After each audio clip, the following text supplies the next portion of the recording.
पिछले भाग में आपने देखा कि परमेश्वर ने यरूशलेम की तुलना एक जिसमें फल नहीं थे अब भाग 9 में एक बहुत गहरे उदाहरण के द्वारा दिखाते हैं। परमेश्वर ने एजेकील से कहा, यरूशलेम को उसके घिनौने कामों के बारे में बता। ये कहानी उसके अतीत की सच्चाई सामने लाने वाली थी। परमेश्वर ने यरूशलेम को एक नवजात बच्ची के समान बताया, जिसे जन्म के बाद किसी ने प्यार से नहीं अपनाया था। वह बच्ची खुले मैदान में पड़ी थी।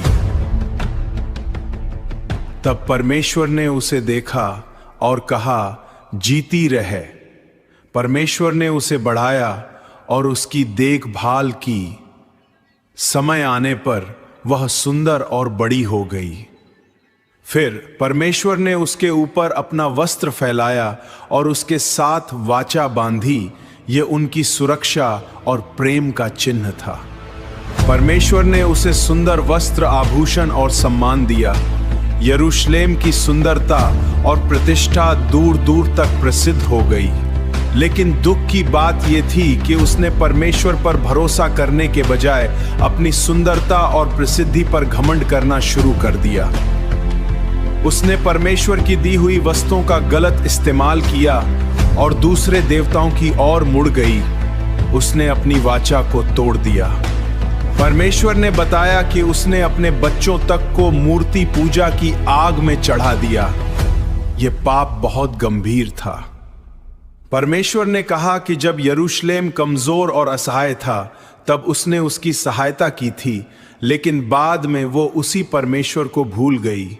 फिर यरूशलेम ने दूसरे राष्ट्रों और उनकी मूर्तियों पर भरोसा किया। परमेश्वर ने उसके इस विश्वासघात को आध्यात्मिक व्यभिचार के समान बताया।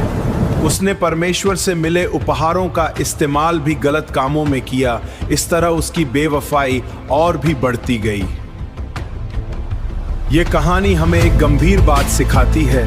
परमेश्वर जब हमें आशीष देते हैं तो हमें आशीष देने वाले को कभी नहीं भूलना चाहिए।